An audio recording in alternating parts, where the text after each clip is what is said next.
Canine Detection Collaborative, a detection dog training trio with Stacy Barnett. Hi. Robin Greubel. Hey there. And Crystal Wing. What's up? With humor and a big dose of theory, our trio talks practical training advice and features interviews with top trainers and scientists. It's Canine Detection Collaborative. Hi, everybody. This is Stacy Barnett from Canine Detection Collaborative, and I'm here with my two amazing co-hosts, Crystal Wing. Hello, friends. And Robin Greubel. Hello. And we have a topic that we did a little bit of a teaser in our last episode that we're going to talk about this episode. And I'm really excited about this topic. We're going to be talking about all things air scent. So this is going to be an episode that's really going to be focused on search and rescue, which is live find and a lot of really kind of like a wilderness type of emphasis. So I've been starting this journey with my dog Prize, and it's been a humongous educational journey for me and just scratching the surface, but really loving every bit of the training. And I had the opportunity to have a fantastic person help me along with trying to figure out how to build the train final response and all the initial steps. And it was a whole phone a friend thing. And this is where Robin comes in. And I think when we think of Robin, we're always thinking about Robin in terms of human remains, right? Well, searching for human remains, not anyway. That could be a really bad joke. But little known fact, Robin has an extensive background with air scent dogs. And I think I would like to start with just kind of letting everybody know like what your background was in air scent. And when we started talking about this, you're like, yeah, you do this and you do this and you did this. And I'm like, how do you know that? Mind blown. And I'm like, yeah. So tell us a little bit about some of your background, not. Yeah, my very first search dog, Talon, actually our very, very first search and rescue certification was in area search. And it was done by Cheryl Kennedy, who, if you are an old school person in search and rescue, you know Cheryl Kennedy's name. She came from Colorado, and she was one of the matrons of NASAR, National Association for Search and Rescue Canine program. And she came to Iowa and administered some of the very, very first area search tests as a type 3. And at that point, it was a 40-acre, one subject, hour and a half search. That's a type 3. Okay. Fast forward, both Talon and Moses, my next two search dogs, both ended up getting a type 1 area search certification, which is a 160-acre day search and an 80-acre night search, all within the same 24 hours. 160-acre search has 2 subjects, maybe mobile, and then the night search is a stationary subject. And Moses was one of those dogs. I literally packaged him up on a plane. We flew to California. One night we did our 80-acre area search test. We did our type 2, which is a 80-acre day search.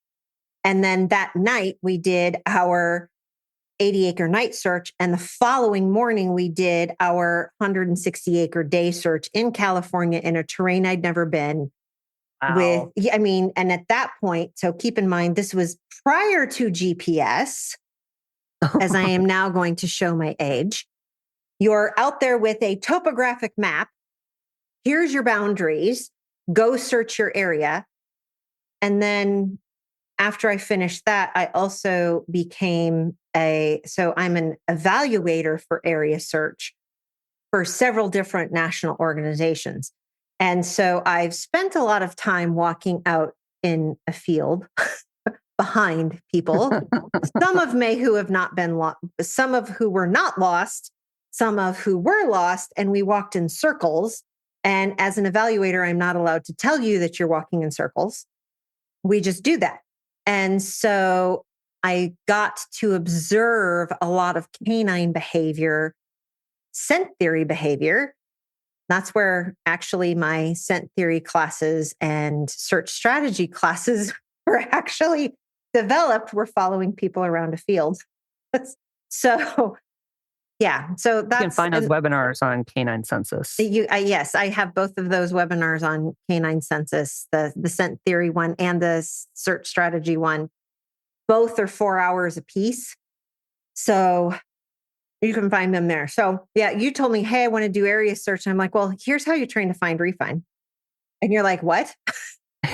So when I joined my team, right, it was right before I went down to Florida to visit my mom. And I'm like, I want to keep training my dog.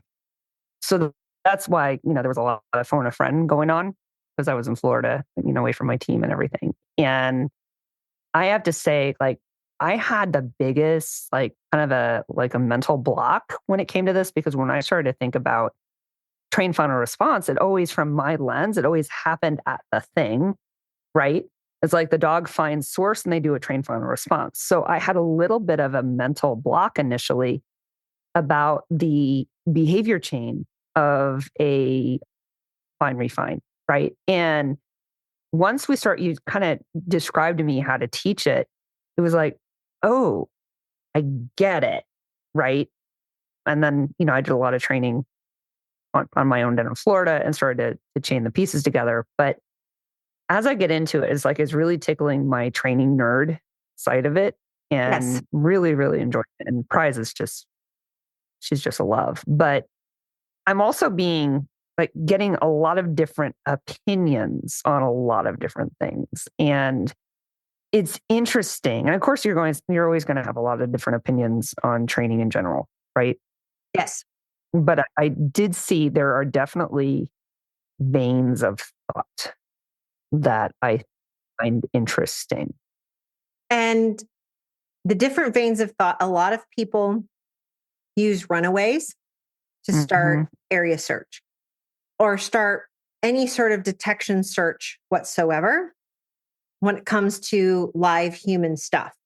And do we want to describe what a runaway is for for our non-search and rescue or trailing, tracking people, or anybody who does stuff that's not human odor related?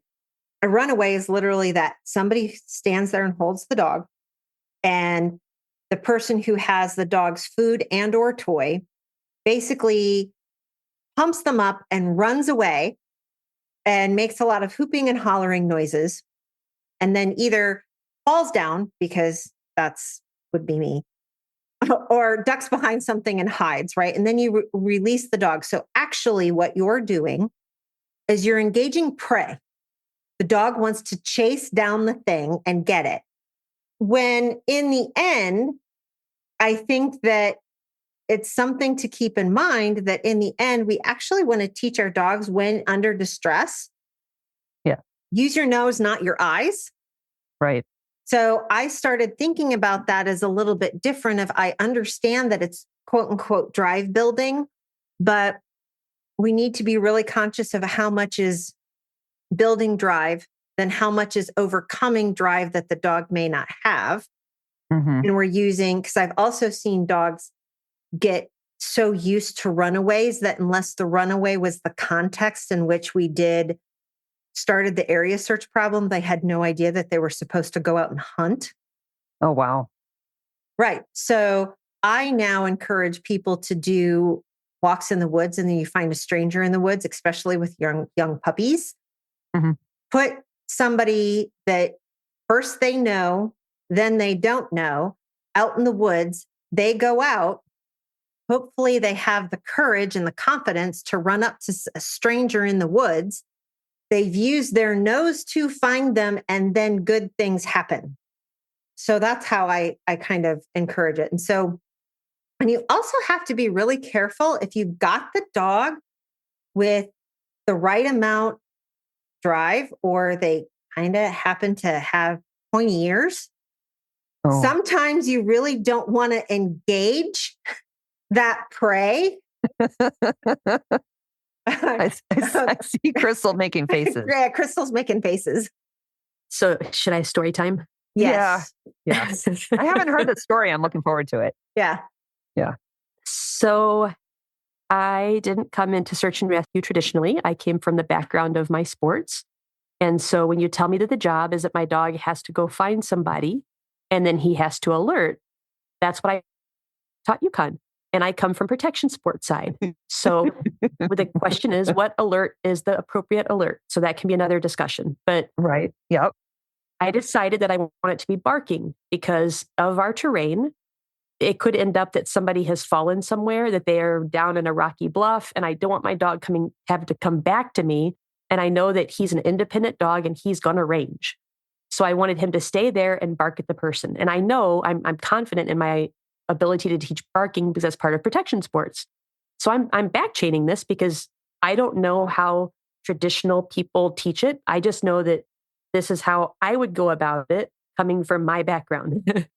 So I teach the barking and I've passed all the stuff to join the team. And now it's the time that he has to pass his obedience and he has to pass barking, which is his trained final response in different scenarios. The person laying down, the person sitting, the person, not giving any sort of feedback. And he passed all that. So now he is allowed to be on the team to start being a trainee, right? Mm-hmm.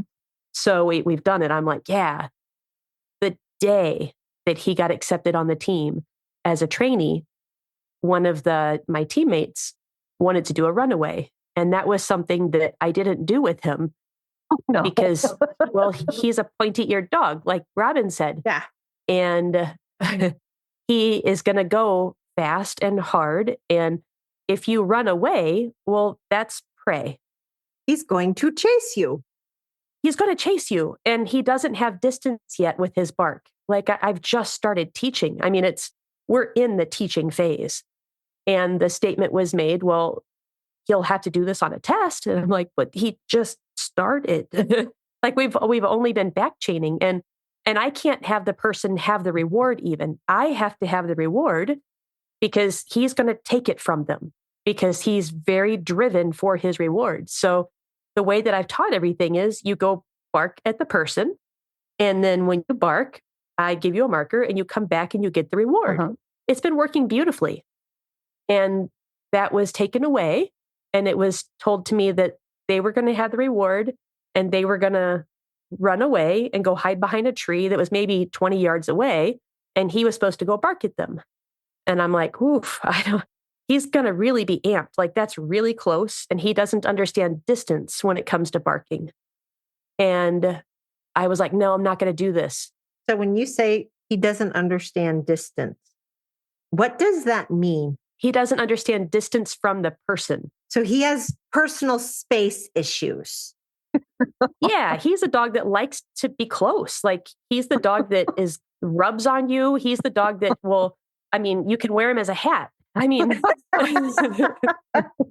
he's very sweet, by the way. We have to mention that. He's super sweet. Like I never have ever worried about him hurting anybody because he is so sweet. I mean, he's the Girl Scout dog. Like that's his nickname is the Girl Scout dog because the Girl Scout stepped on his foot and he moved away like, are you okay?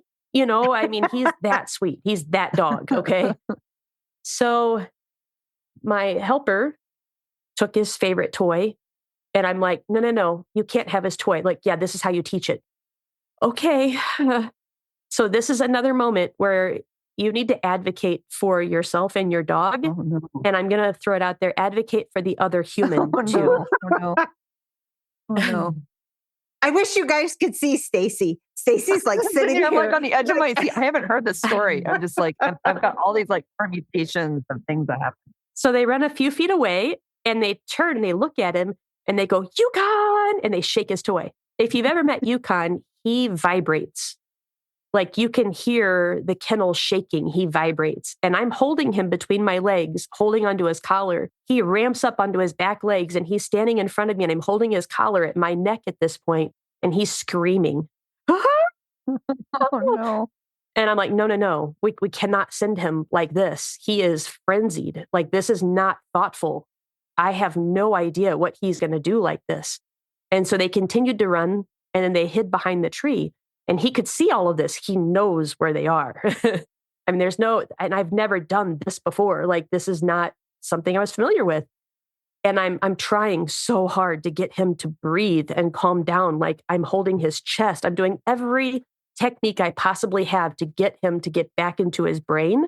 And right as I'm starting to kind of get him to breathe again, they jump out from the tree again and yell his name and shake the toy and yell at me to let go of my dog. Oh, no.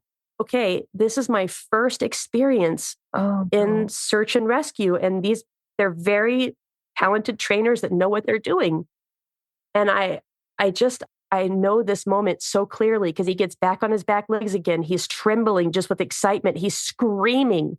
And she yells, "Let go of him." And I just let go. And it was that moment where you go, oh shit. And I just watched as he ran. And all I could see was Tree, and I could see Yukon. And he's the dog that jumps on the roof of my house. Okay, he's very athletic. He didn't know what to do with himself.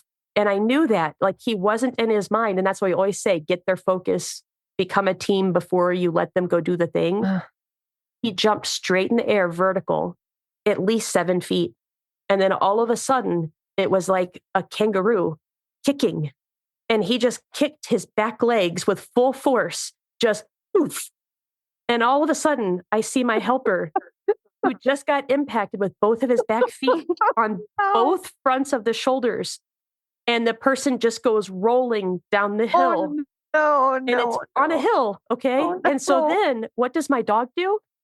I have to tell you, I'm proud of my dog. You know what he does? He follows her as she's rolling down the hill, barking at her. So you have to know that the helper, who is now hurt, and I don't know this at the time, they're hurting because they just got kicked like a donkey kick in the air, and they've rolled down a hill in slow motion, and my dog has now chased them and barked at them. They're pissed, and I don't know what to do, and I'm like, well, he did the right thing. So I threw my marker word out, and I said, "Mark," which means come back and get the toy from me because I'm trying to get him away from this situation. And he barked, and he was supposed to bark. And I was proud of him that he barked a rolling human. He's never seen that picture either. So pretty much the first day of getting on the team was the first day that we went on probation or whatever that thing is, where you're like in trouble. You're kind of in trouble. Yeah. Wow. And because you got to use wilderness first aid at the same time. Yes. Yeah. So I learned a very valuable lesson about Runaways that day. That was something that really wasn't in the cards for Yukon. Wow. Yeah. And that we've always heard that Runaways are the way that you teach it, and it's a way. Yeah.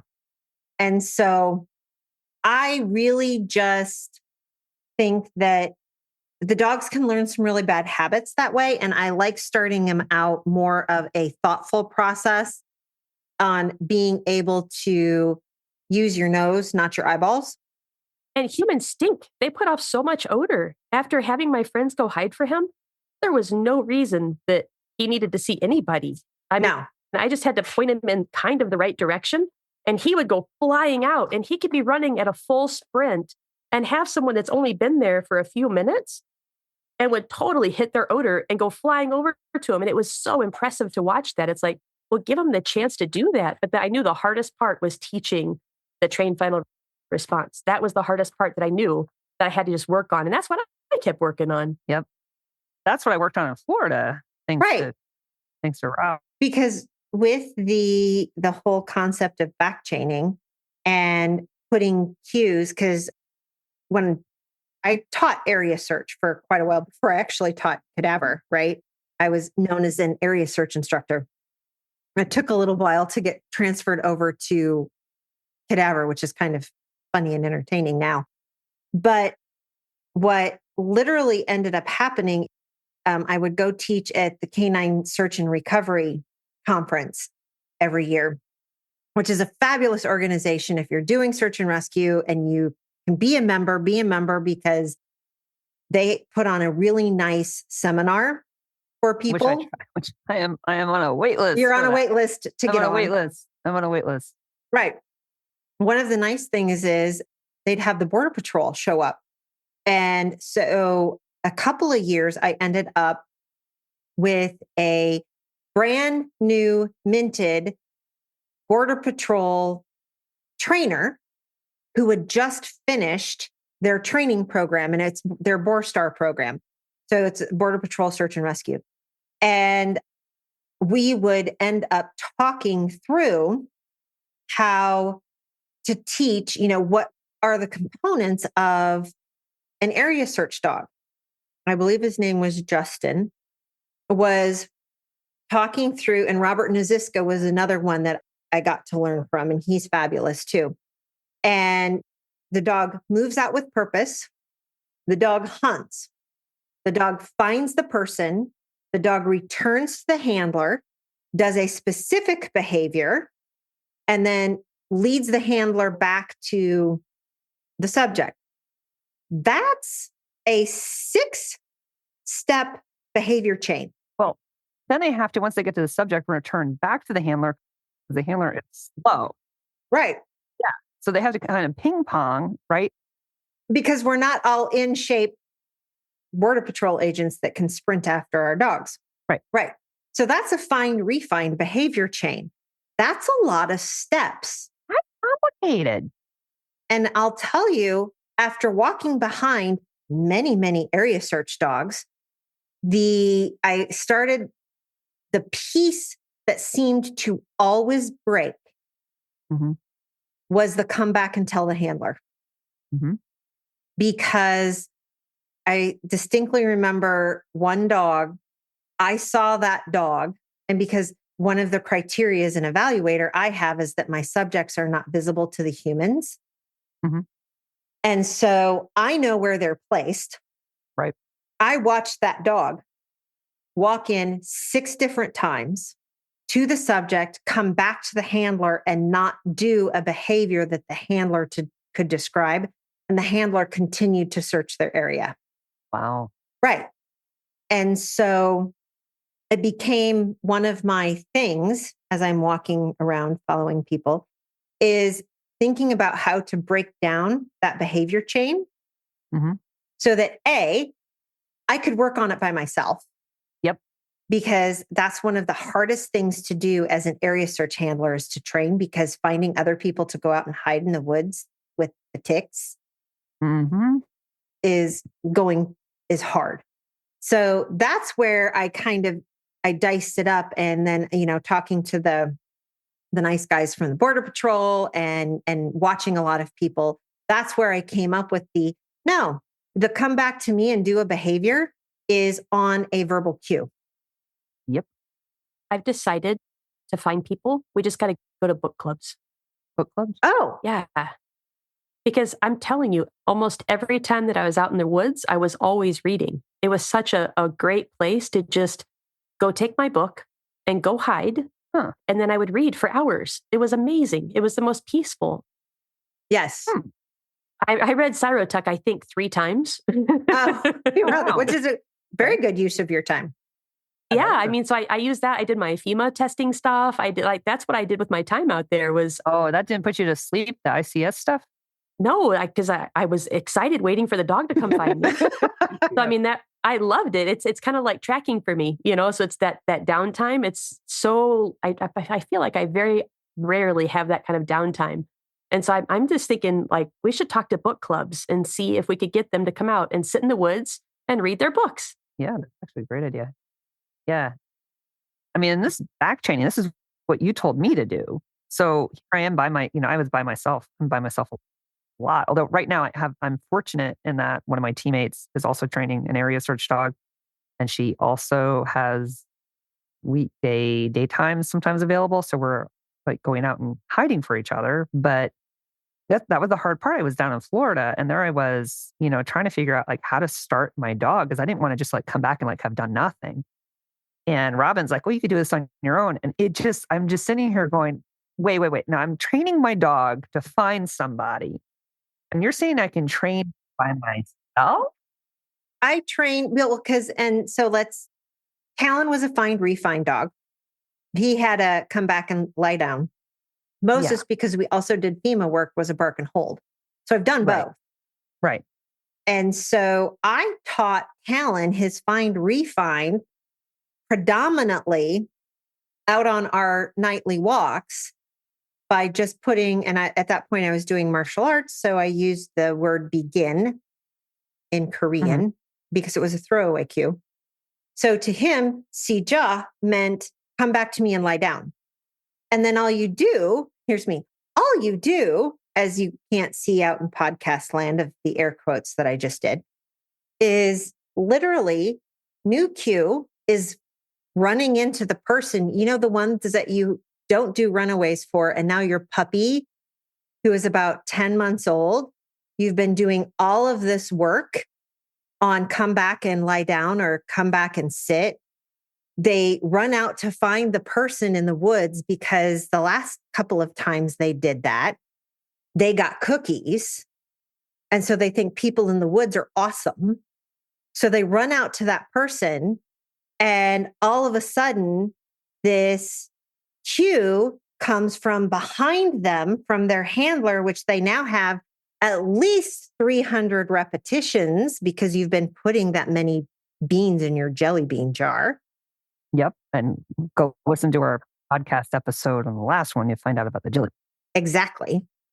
You come running back to me and you get your reinforcement. And so that 10-month-old puppy is like, oh, new cue is finding a person in the woods. Old cue happens. I run back to my mom or dad and I get my thing. That's how you start chaining all of it together. And then I spend a long time. I think Stacy was like, how long do I spend on they come back to me? She comes back to me and does her a down. And I'm like, till the point when she comes back to you and lies down and you can be bent over to tie your shoe and she will still come back to you and lie down. And I was doing that, right? I'd be sitting on a bench. I was up, I was training at the place I had available because I didn't want to be anywhere near alligators. I was in Florida. I would go to kind of like this park and they had a lot of ball fields and everything. And nobody was really there during the day. So I just take her like off leash and just kind of keep going. And she'd kind of range out. And I use the word return. So return for her is a recall plus a down at my feet. So I taught her that. And I use a ball because she would walk on water for her ball. Right. So she'd be anywhere and I'd put myself into a position. Like I also started to do this like from a stay. So I was like actually reinforcing the stays by doing this, where I'd kind of put her something out of sight and I'd go and I'd sit on a bench or I'd climb up in a bleacher. One time I was like sitting in a bleacher. It was so funny. She went up on the bleacher and she's literally trying to figure out how to lay down on the bleacher. I was up in an announcer's booth the one time. Sometimes, I had my back turned toward her. Sometimes I'm squatting. Sometimes I'm sitting.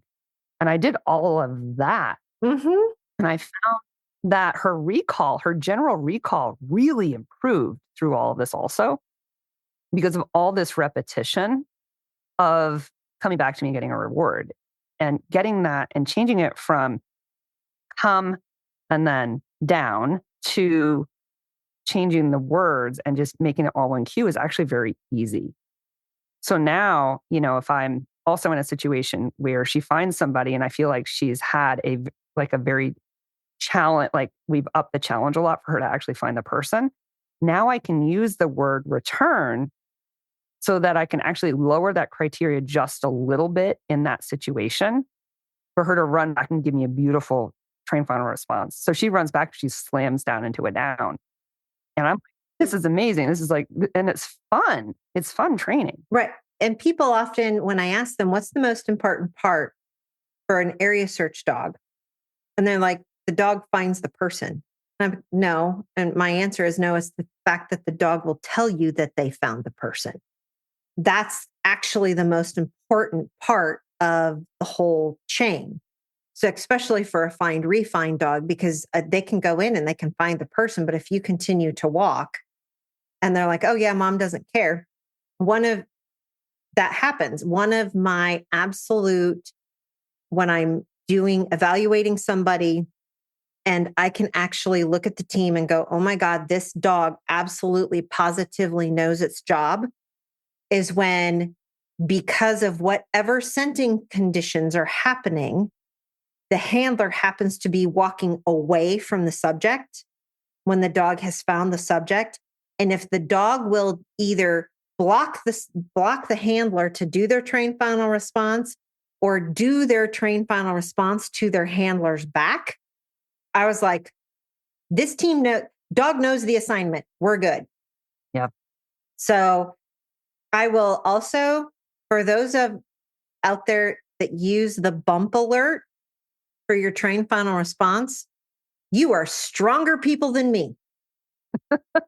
Because I couldn't handle, the whole concept of having a 50-pound fur missile aimed at me, let alone Moses he was 72 pounds at fighting weight. Yeah. The whole concept of him bouncing off me to do a find refine, I would have ended up having knee surgery significantly sooner. And so I would strongly encourage people who do a bump, find, refine to really do an alternative behavior, because one, it's really hard on the humans. Two, you spend a lifetime teaching your dog don't jump on you. And now you want to overcome all of that training to when somebody else's life depends on it, that the dog's going to jump on you. And three, in training, you brace for your dog to hit you when you're doing a trained final response. That brace actually becomes a cue because they can read it. And so it is hard. And I saw this all the time in testing for people who were doing bump, find, refine. Now, there are people out there who have done it really successfully and are really, really good at it. And I absolutely know that. But I also know some of those people who are really, really good at it who have actually been knocked over a log. I know a Border Patrol agent who ended up in freezing water because they happened, and like him and the dog were like hypothermic type of stuff. Oh my gosh. Right. So it's actually a safety issue. And for those of you who think about the whole concept of it slows the dog's momentum to have them do something like a sit or a down, think of the whole thing as the dog comes in and does a skidding, sliding sit or a skidding, sliding down. And they're laying there and they're vibrating. And literally what they're doing is all of that energy is being contained so that when you say, show me, it's going to explode back to the person in the direction that you want it to go. Mm-hmm. And then other people are like, well, we like a bringzel alert. And so a bringzel alert is where the dog picks something up in its mouth, whether it's attached to the dog's collar or where it's attached to the human, that they come back and they tug on it. That's a whole nother set of behaviors that I then have to teach and maintain. And so I'm like, dude, do a sit or a down. So if you're listening and you're like, I'm not following this because you don't do search and rescue, and just an explanation. So instead of, like I was talking about, how Prize runs back and then lays down in front of me, a body bump would be the dog runs back and then basically bumps you with their body on your body. So instead of the down, it's kind of like a jump up and bump. Right. Or a slam, or, I know men who have worn fanny packs in strategic locations. Oh, no. Right. Where? Oh, no. Because their dogs would hit there. Right. And so, yeah. Oh, that's funny. Right. So, Well, funny if you're not a guy. Yeah, funny if you're not a guy. Well, it's funny for me. I don't have that issue, so I'm just like laughing. But right. Yeah, wow. So it's bump alerts. I will say they're an acquired taste. I know some people do them really successfully, and I know people that do it really successfully. I was just, for me, looking at the body mass. Prize is only 53 pounds, but she's solid 53, and she's really athletic. And I've got this back that I've worked really, really hard on having the strength to just get out and do this. I don't need to be hit in the wrong way. And I would personally end up to be a liability. So, well, and somebody with more of love of math than me could probably do the calculations. If you had a 65-pound mass hurtling at you at 15 miles an hour, what that actual force is. 15 miles an hour could be a slow estimate. I didn't actually. Yeah. Yeah, that's not a math thing for me. And then we also have the other side of the story where everybody's like, you can't do a bark alert. You can't do a bark alert because it will scare small children. Yeah, absolutely. It will scare small children. I mean, I think about, well, okay, even Yukon. They're probably pretty scared out there all by themselves. Well, I think of Yukon. Yukon's a marshmallow, right? But he's also a pointy-eared dog. Yeah. Yeah. But okay, one ear is floppy now. So true. Okay, true. But I even think of Moses. Moses was a yellow lab golden retriever mix. Yeah. He comes up and stands 4 feet away from you and barks at you. It's scary. Yeah. And so I have a lot of people when they would talk, well, I want to do a bark alert. I want to do a bark alert. And I'm like, why? Mm-hmm. And because my personal thing is FEMA people have to do a bark alert because that's mandated by the FEMA system. I've also watched a dog that was a good 400 to 500 yards away from me. The only way we could tell it had a bark and hold, the only way we could tell that it was actually doing its train final response is because we knew that the dog bounced up and down when it barked. Oh, couldn't hear it? And we couldn't hear it because of the wind direction. Yeah. And so I was worried with Prize. It was like either I wouldn't hear it or I wouldn't be able to sustain that number of barks until I got there. Of course, I mean, I know you could look at the GPS and the dog hasn't moved. But I mean, then you're relying on the technology part of it. Right. I don't know if I made the right decision doing the find refine. Like that's kind of it's a question because I know when she has to find me again, if the wind is shifted, she's got to literally, if she doesn't know where I am, she literally has to find me again. Right. And I saw where the wind shifted and when she had to go and find the person subject again. And she's like, where the heck did this person go? A hack I learned from the Border Patrol guys because when their dog is out searching, well, and remember, we did a lot of this before GPS was really popular and the GPS collars, so you couldn't keep track of your dog, right? So you were truly listening for a bell and whatever. Yeah. But they had their leash strapped around them and they would actually stand there and snap their leash. Oh, wow. The fastener on their leash to make that clicking noise of the snap. Okay. So hoping that would provide the dog with a triangulation opportunity that they could hear them, not just smell them. No, I have a friend of mine I was talking to, and she said she used to put bells on her shoes.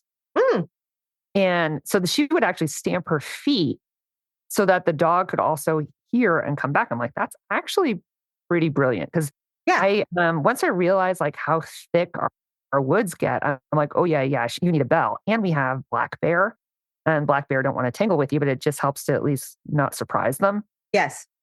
So Prize has a bell, and then here I am. I'm just trying to learn how to, search in the dark and everything. And at least I know I can hear where that bell is kind of coming from. But I've also seen her like all this, or not seen her, but she again has to try to figure out how to get to me. And somehow that's that complication. And then that behavior chain, like now you have like a pause in your behavior chain as she tries to problem solve it. Yeah. It's really, when you start thinking about like just how complicated it is, it's just kind of nuts. And I think one of the things that's really interesting, and I know the Mondio ring people and the French ring people have to do this. Anybody that does complex behavior chains that last a really, really long time. So I think about the dog sport people. They don't go out and train the whole entire chain. And Crystal, correct me they don't train the whole entire chain every single time. I mean, it depends on the person. Okay. Some people do. You know how that goes. I do not. Right. Okay, so you don't. you train sections of it and then you reinforce like several pieces in that section. So for barking, I can give that as an instance because I needed to have a duration bark for him to do that. And for IGP, you have to have duration barking at a helper and a blind. If I want to work on just barking, then I do like a ladder approach of barking. So when I'm first teaching it, can you bark once? Okay, 2 ball, come back. Can you bark twice? 2 ball. Can you bark 3 times? 2 ball. Can you bark 2 times? Can you bark 1 time and repeat? And I worked that all the way until I did 25 barks. We'd play 2 ball, 25 barks, 2 ball, 75 barks, 2 ball, 100 barks, 2 ball, then 75, then 50, then 25.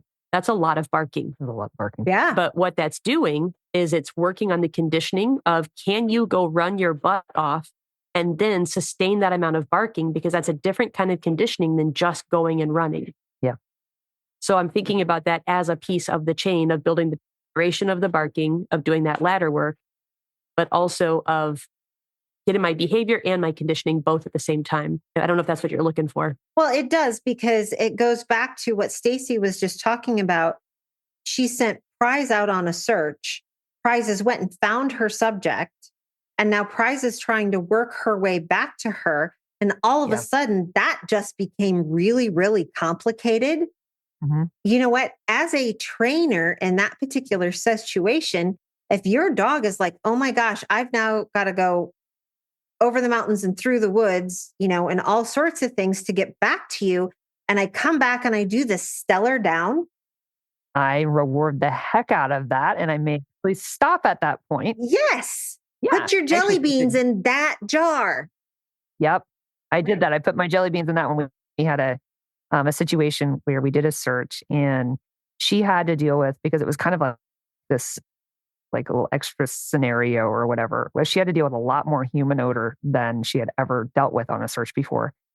And in a training search, clearly. And then when she found the 2 subjects, because they were together, she couldn't figure out how to get back to me. I had gotten stuck in this thicket with all I literally couldn't get out, and she couldn't get back to me. So then finally, when she found me and I saw her go back and she went in with the subjects, at that point, I literally cued the final, because I'm like, you've already kind of overcome a lot to do this.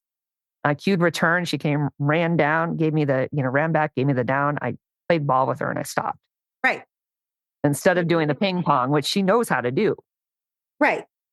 And that it goes back to dog training, that sometimes you pick whichever piece in that whole big long chain that you was absolutely stellar.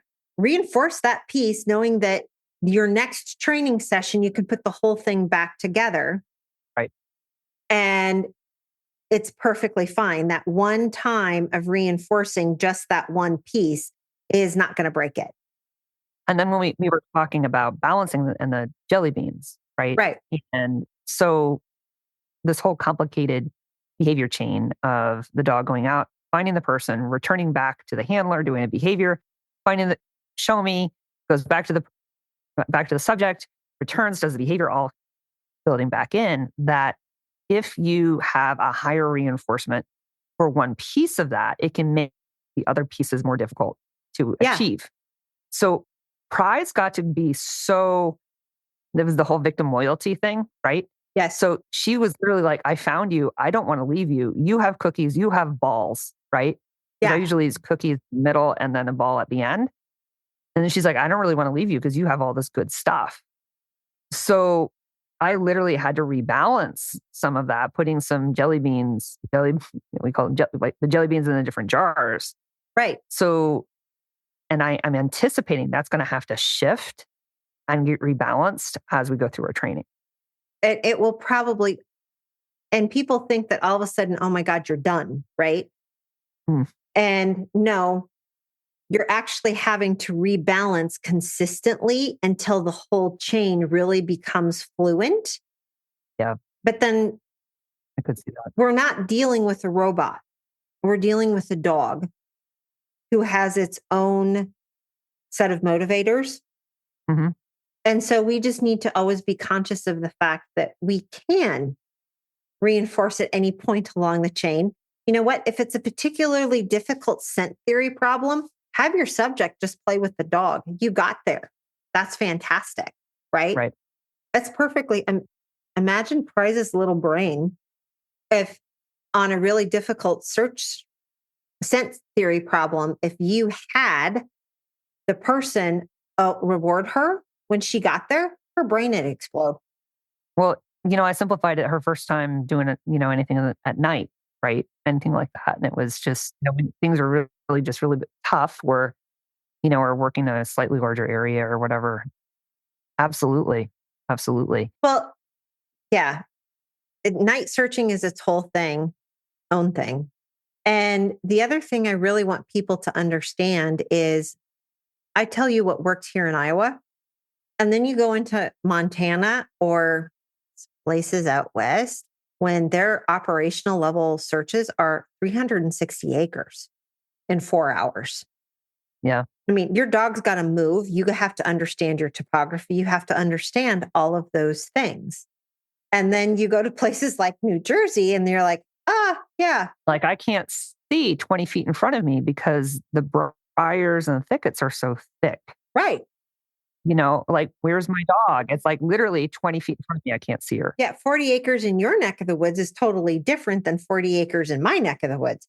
So it gets into this whole sort of interesting thing where it's not a one size fits all. And that's why I preferred doing the bark, because I knew that I had GPS on my side. I also have a dog that has a duration bark. And I know that I'm in tough terrain, that I don't want to take a chance of him hurting himself trying to get back to me. So those were some of the things that I thought about, where I'm like, you know what? I'll take that couple minutes of the individual potentially being frightened for the sake of finding them and helping them and getting them back to where they need to be. Yeah. Yeah. Absolutely. Agreed. Mm-hmm. Agreed. And like I said, I don't even know if I picked the right in air quotes. No, you did. Response, that's again, though, that's the individual that we just kind of have been talking about. I think it's right. And some of it is, there was just that paper released that talks about the live human odor stuff. Oh my gosh, that was so fascinating. Right? That was fascinating. Yes. And we'll put a link in the show notes so you guys can. Yeah, we'll put a link in the show notes. And basically what we kind of proved with that is that the way that the test was set up, it was the fact that dogs will alert to respiration and not necessarily a body. That blew my mind. It blew my mind. Yeah. FEMA level cadaver dogs have been doing this forever. And it was tested based off of some stuff that they did. And so basically we set it up with Nathan Hall's lab down at Texas Tech that we could actually do that. And what it becomes an interesting conversation for your area search people with, if the person that you are searching for is actually deceased, now your dog is actually still alerting to there is human odor there. There's not respiration. But then another whole scientific question is, when does alive turn to dead? Right. When do they start smelling like enough that your cadaver dogs will then find the full body. Right. And so there's a little bit and some of this depends on how you get deployed, right? That's a big thing on how, when I was running an area search dog, to a certain extent, it was really important for my area search dog to at least recognize and respond to, not just recognize, they have to respond to cadaver, large source cadaver. We're not talking forensics, smears, blood stuff, right? So yes, and remember, dogs know two odors they get reinforced for and odors that they don't. So we'll include if you want to follow the nerd herd, yeah, put that link in the show notes. Yeah. It just, when I read that, I'm like, oh, because, sometimes we think that dogs are responding to one stimuli, and that's not necessarily what they're responding to. Right. So we can be like, well, yeah, they're clearly it's a human and they see the human. I think it's helpful, at least from the wilderness side of it, they at least see the person. Yes. So they have a few more data points, right? Mhm. Than your disaster dog. Like your disaster dog really doesn't have that part of it as a data point. But we also don't truly know what the dog learns. I mean, the dogs will surprise you. And I've seen wilderness dogs who wouldn't respond to the subject unless the subject looked at them. So they were actually responding to eye contact. yeah, I mean, we just really don't know, right? Mm-hmm. It really, really is fascinating. I thought it was cool trying to think of all the different things that I could have my hider do, like roll down a hill or or climb up a tree or hide under a blanket or walk away or start swinging. Because I mean, dementia patients, that's a lot of what we would find, and we'd be called out for. So it's like, what happens if they get scared or confused and they get combative? So, I mean, I tried to have them do just about everything and starting that straight away.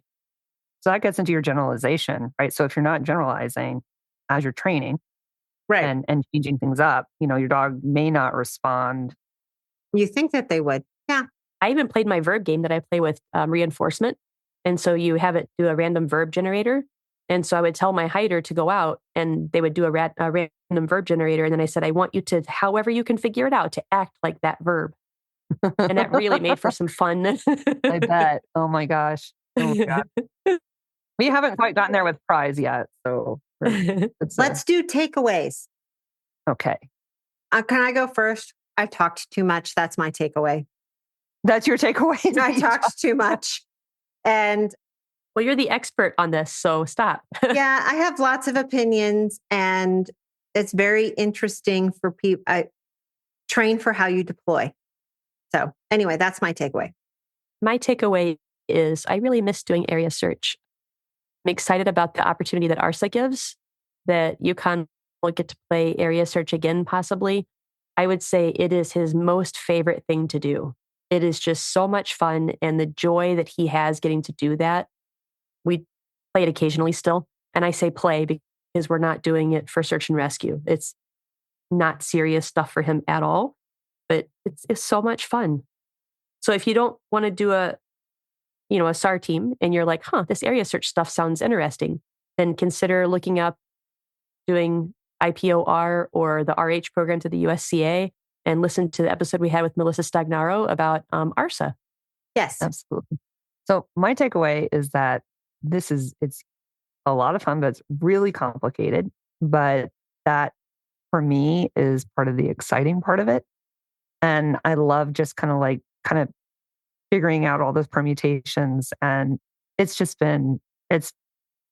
just started this journey and I'm just so excited to do this with such an amazing dog. And I'm looking forward to the future with just growing with her. It's fun watching your journey. Yes, I agree. I like being the phone a friend on that too, because I get to relive some things and be like, oh, I'm glad it's you doing it, not me. Okay, everybody, thank you for listening and go train. Canine Detection Collaborative! We appreciate the time you spend with us. If you liked this episode, not only should you follow us so you don't miss the next one, but please also rate and review us in your favorite podcast app.